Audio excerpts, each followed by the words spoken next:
Welcome to The Real USA, Stephanie Kennedy. Today we start our show with the story of Jeremy Scahill, one of the producers and writers of the movie Dirty Wars. He tells us about his experience in the war of the United States. Producer Jeremy Scahill investigated secret military U.S. operations in Afghanistan. There he discovered the painful truth about U.S. wars under ex-President George W. Bush that had continued under the administration of current President Barack Obama, and conflicts that are likely to be inherited in 2016. When Barack Obama was elected in 2008, a sentence of his foreign policy was to end the war in Afghanistan. In the documentary and book Dirty Wars, investigative reporter Jeremy Scahill explains how the Obama administration has expanded Bush-Cheney policies in the war on terror. When Barack Obama was elected president, a lot of people in the United States and around the world thought that he was going to radically change the way that the U.S. not only conducted its business with foreign policy and economic policy around the world, but was going to change the relationship that the United States had with a variety of countries and people, and that he was somehow going to bring an end to what George Bush called the war on terror. Scahill exposes JSOC, the Joint Special Operations Command, a paramilitary unit of the CIA carrying out global operations in total secrecy with almost no accountability from the government or the media. Scahill's investigation uncovers a JSOC night raid in Katava, a small village outside the Afghan city of Gardez, where U.S. forces surrounded a home in the middle of the night, believing there were Taliban insurgents inside. Instead, their attack fell upon an innocent family celebrating the birth of a child, killing 5 people, including 2 pregnant women. When the U.S. forces then descended on the scene and saw what they had done, they, instead of acknowledging that they had made a mistake, that the people they killed were not Taliban, but in fact were pro-U.S., they covered up the crime. And they, in front of the surviving Afghans, dug the bullets out of the bodies of the pregnant women to cover up that they had killed them. And we spent time with that family, and we got their version of events, and we believed it. And so we started investigating it. So there's the 2 men in the guest house were the first people killed. You saw the U.S. forces take the bullets out of the body? On your face! On your face! We now have entered a world where President Obama has taken many of the most outrageous aspects of what Bush and Cheney believed they had the right to do around the world, and has not only expanded them, but is making an argument to people of the United States and also at the United Nations that the U.S. has every right to do it. This is U.S. policy. And the message to much of the world is it doesn't matter who the President of the United States is, because you're going to get the same thing from Nobel Peace Prize winner Obama as you are from war criminal Bush. President Obama recently revealed his plans to remove troops from Afghanistan by 2016, which conveniently coincides with the end of his presidency. However, continuing instability in the region and the consequential shift in counterterrorism policies suggest that the United States war on terror, passed on from Bush to Obama, will be inherited once again by the incoming administration. This is Clara Ibarra, Jeremy Kaplan, Vanessa Bergonzoli, Telesur, New York. Countries like Yemen and Somalia, where war has not been declared, people and governments have been the target of these covert operations. Amongst the victims, Scahill met a mother that lost her entire family after a missile exploded in her home.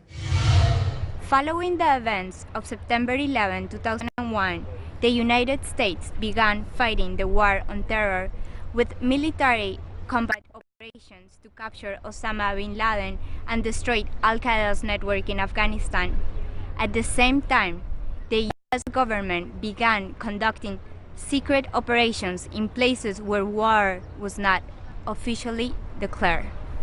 When we started investigating the story, we discovered that it wasn't just Afghanistan, but that Obama was giving authorization to covert U.S. military units and to the CIA's paramilitary division to run operations around the world in countries where the U.S. had declared a war. Barack Obama was authorizing the widespread use of drones to target initially Pakistan, but then soon countries like Yemen and Somalia found themselves in the Obama administration's radar.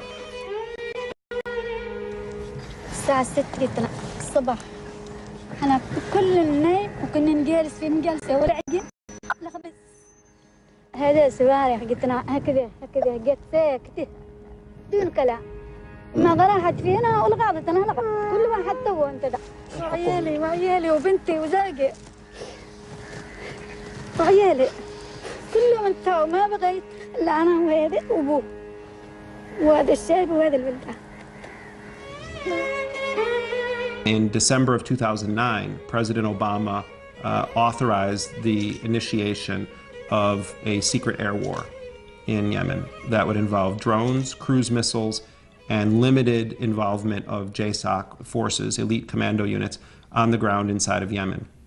Somalia and Yemen are very, very different countries. In many ways, Somalia is sort of a laboratory for all aspects of what's called U.S. counterterrorism operations. Somalia was a country that was destroyed by warlords and then further destroyed by the intervention of the CIA and multiple countries throughout East Africa.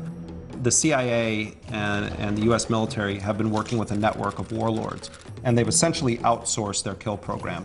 So they have gangsters and thugs on the CIA payroll who are essentially running their own death squads, hunting down anyone they believe that they can convince the Americans that it is an Islamic radical.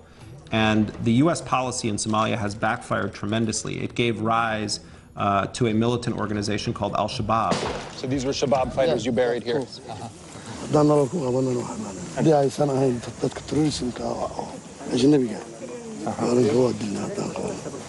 If you capture a foreigner alive, you execute them on the battlefield? So what we're seeing in Somalia is the end result of decades of U.S. intervention. Interventions by the CIA in Somalia have striking similarities to tactical operations run by the United States on its war on drugs in Latin America. In our own hemisphere, here in the Western Hemisphere, what we're seeing is a paramilitarization and a militarization of what the U.S. calls a war on drugs. And in many ways, this is a counterinsurgency program. The U.S. is covertly and overtly partnering with pro-American governments throughout Central and Latin America. And a story that I think we're going to see really break out into the open in the coming decade is the extent to which the United States has continued its covert military involvement throughout Central and Latin America. It resembles very much the tactics that were used in the so-called war on terror, and much of it is going to be done in the name of fighting a war on drugs. Battlefields have been redefined as the United States fights an unconventional enemy with the war on terror and the war on drugs, and there seems to be no clear end in sight to these major international conflicts.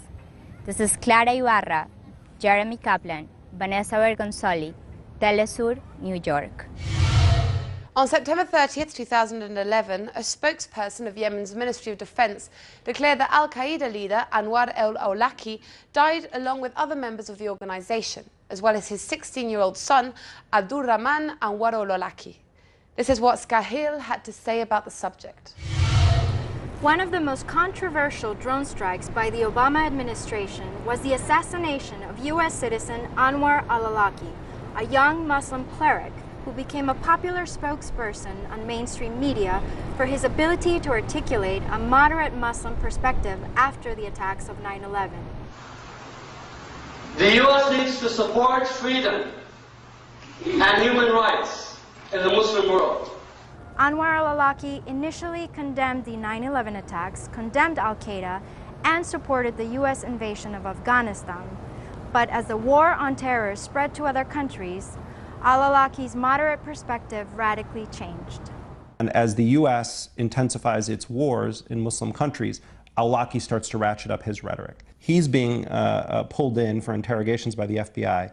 And it's somewhat of a mystery, but he decides to leave the United States and he starts recording sermons. He crosses a line at some point where he starts saying that young Muslims in the West should either fight the United States and its allies in their own countries, meaning in the Western world, or come to places like Yemen or Afghanistan or Somalia to fight the jihad. And so President Obama, early on in his administration, decides that Anwar al-Awlaki has to die. And they begin hunting him with drones. And Anwar al-Awlaki was in fact killed on September 30th, 2011 in a drone strike directly authorized by President Obama. Al-Awlaki was never charged with a crime related to terrorism, never given an opportunity to surrender because he wasn't charged with anything. The President of the United States, who is a constitutional lawyer and won the Nobel Peace Prize, served as the prosecutor, the judge, the jury, and ultimately the executioner of an American citizen. The American Civil Liberties Union and the New York Times filed a lawsuit against the Obama administration to provide legal rationale for the government's extrajudicial killings. On May 20th, 2014, after 2 years of silence, the Obama administration released a drone memo addressing the right to use lethal force against a U.S. citizen when a capture operation is impossible and the targeted person poses a continued and imminent threat. However, the drone memos did not address the most controversial drone strike, which killed a 16-year-old American boy named Abdullah Rahman, son of Anwar al-Awlaki. 2 weeks after Anwar al-Awlaki was killed, U.S. conducted another drone strike in Yemen, and they killed Anwar al-Awlaki's 16-year-old son, who had nothing to do with terrorism, had nothing to do with al-Qaeda, had not seen his father in years.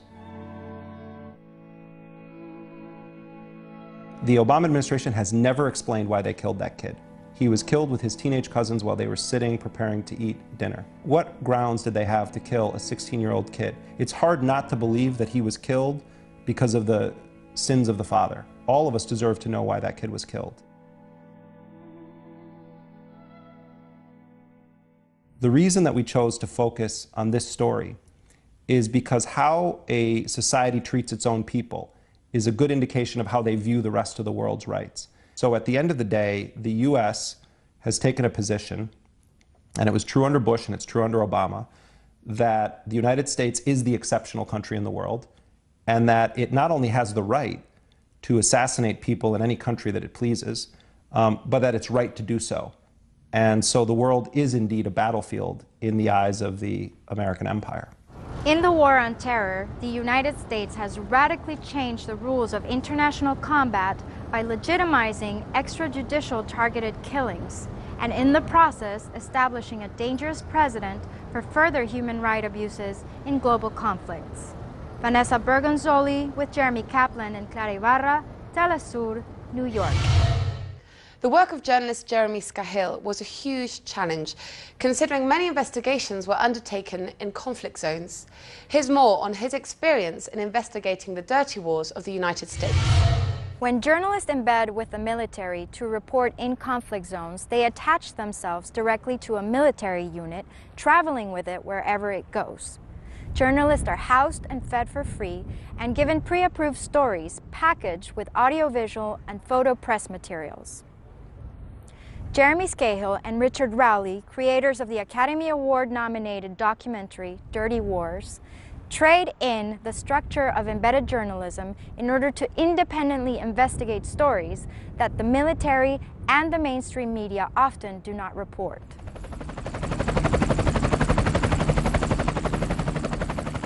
The global war on terror is the most important story of our generation. And it's a story that is unfolding in the shadows and is not seen by the majority of Americans. And the very few times that we do see war, we're only allowed to see civilians in Afghanistan or Yemen or wherever as tiny little gray smudges filmed from some weaponized aerial platform that then disappear in puffs of smoke. We begin our project trying to put the camera on the other side of that military media apparatus and show those little gray specks as human beings, to show the real life of people who are living this war on the ground.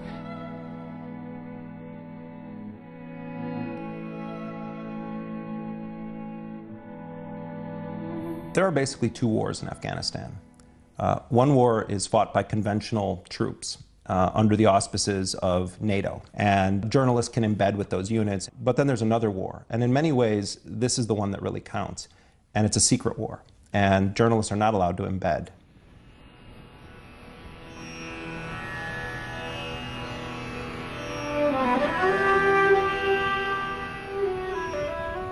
In order to do real journalism in a war zone, you have to leave the bubble. You have to leave the green zone. You have to go into places where sometimes no one is in control. Traveling to remote locations without military protection while risking their lives, the Dirty Wars team exposes failed combat missions with civilian casualties kept outside the media and hidden from the public. Dirty Wars was nominated for the 2014 Academy Awards, allowing the investigation to reach a large global audience. To us, it's not about getting a gold statue at all. To us, it's when are we as a society going to wake up and realize what's being done in our name? And when are we going to accept the humanity of the other, of the people that we're told are the enemies? Our primary responsibility as journalists and filmmakers in this project is to hold the government of the United States accountable, but also to provide a platform where the voices that are not allowed on our corporate media outlets have their chance to speak. Investigative journalists often struggle with press crackdowns in the form of government censorship, harassment, and even imprisonment in order to hold higher powers accountable, reinforcing the importance of investigations like Dirty Wars. This is Vanessa Bergonzoli with Jeremy Kaplan and Clara Ibarra, Telesur, New York. Drones are a commonly known weapon of the United States, used to attack countries indiscriminately with the excuse of defending national security. These attacks are carried out without any control from an organism other than that of the executive power, although Congress could demand transparency in the executive's reports on the attacks of other countries. Our correspondent in Washington, Priscilla Huff, brings us the details. Many Americans do not understand why their government is using drone aircraft to fire missiles at targets in Pakistan, Yemen, and other countries, because information is limited. The administration has put out, when it's deigned to talk about this at all, it's put out two key claims. This policy is narrowly targeted against top-level terrorist leaders, and civilian casualties have been extremely rare. These two claims are contradicted by the record of independent reporting, including mainstream journalism, New York Times, NGO reports. But the American people, the majority of Americans, don't know that. Independent reporting on the use of drone aircraft by the United States to attack targets in other countries finds that these attacks don't all appear to be show the need for use of lethal force. And specifically, they don't look like that it was always a last resort, that there were other ways that capture could have been feasible. And then the other thing is that it's not clear that that in these instances that it was really self-defense of the United States. The U.S. Congress could force the White House to be more transparent about how it is using drone aircraft to strike targets in other countries. But according to the ACLU, the very lawmakers who are supposed to vote on the policies have only been given access to 4 of the 11 legal opinions on the drone missile program. The other 7 that basically deal with the right to kill, the United States' claim to kill non-citizens around the world, have been hidden even from members of Congress, from senators themselves. And so that's just how tightly they've been holding these. And our assumption is that as broad as a claim has been to kill United States citizens, is probably an even broader claim to kill people in other places around the world. Now there are efforts underway to change the reporting requirements on the drone aircraft program. By the fact that this month, there's finally started to be some movement in Congress. The Senate Intelligence Committee has voted to require the administration to publicly report on who's being killed by drone strikes, how many combatants, how many civilians. The amendment initially failed in the lower chamber, the U.S. House of Representatives, although the sponsor of the amendment has vowed to bring it to the floor for a vote. Campaigners say the Obama administration has only released a limited amount of information about drone missile strikes. And they say that means the U.S. is not being held to account about what is a fundamentally secretive program. They add that if the U.S. government is supposed to be by and of and for the people, it is time for the White House to come clean so that the American people know what their government is doing when it aims missiles at targets in other countries. Priscilla Huff, Washington.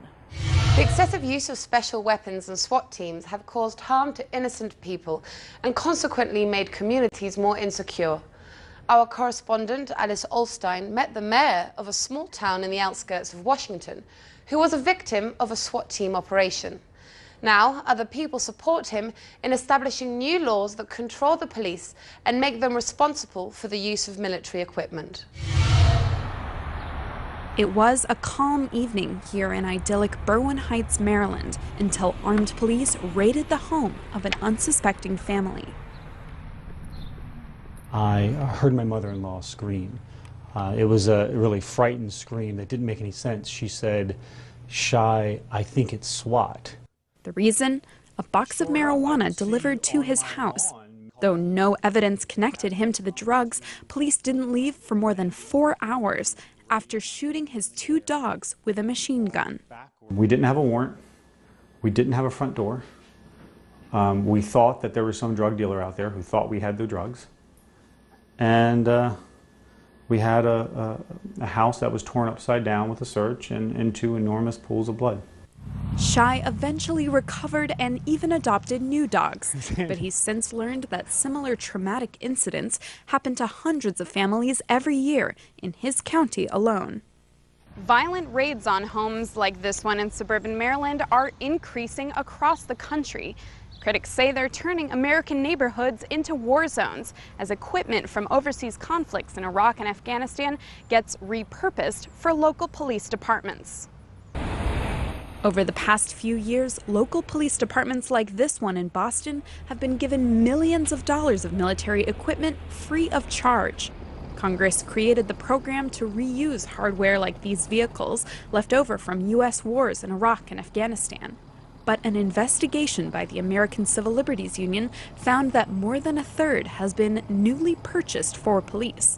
Researchers say that with the military gear has come a military mentality. Police officers are being trained to believe that they are soldiers going into battle when they go into communities, and we find this troubling because their mandate is to protect and serve, and public confidence in law enforcement is really eroded when police act like soldiers going into battle. The nationwide investigation found that the use of militarized police teams has dramatically increased over the past few decades. Police, police, police! Tens of thousands of homes are now raided by SWAT teams every year, a trend critics say has strayed from the program's original purpose. The SWAT team, Special Weapons and Tactics, was created in the 1960s to deal with real emergency situations like active shooter scenarios, barricade situations, hostage-taking situations. But we're seeing over the last several decades, increasingly, SWAT teams being used for all sorts of purposes. Most alarmingly, we think, to serve search warrants in drug cases, often for very small amounts of drugs. The police force that raided Shy's house say their frequent use of SWAT teams has led to safe execution of high-risk operations. But the mayor maintains change is needed, locally and nationally. My family and I found justice more quickly than most, and we are very fortunate. We are fine. I am concerned that if we don't fix the systemic problems, the people who are affected by this will continue to be affected by this. It's unlikely that a SWAT team's ever going to visit my door again. One here, one here, one here, one here. Though it's painful to do so, Shy plans to keep telling his story to rally support for restraining military-style police tactics, so people in Maryland and nationwide can feel safe in their own homes. Alice Olstein for Telesur in Washington. That's all from us today at Real USA. I'm Stephanie Kennedy. See you soon.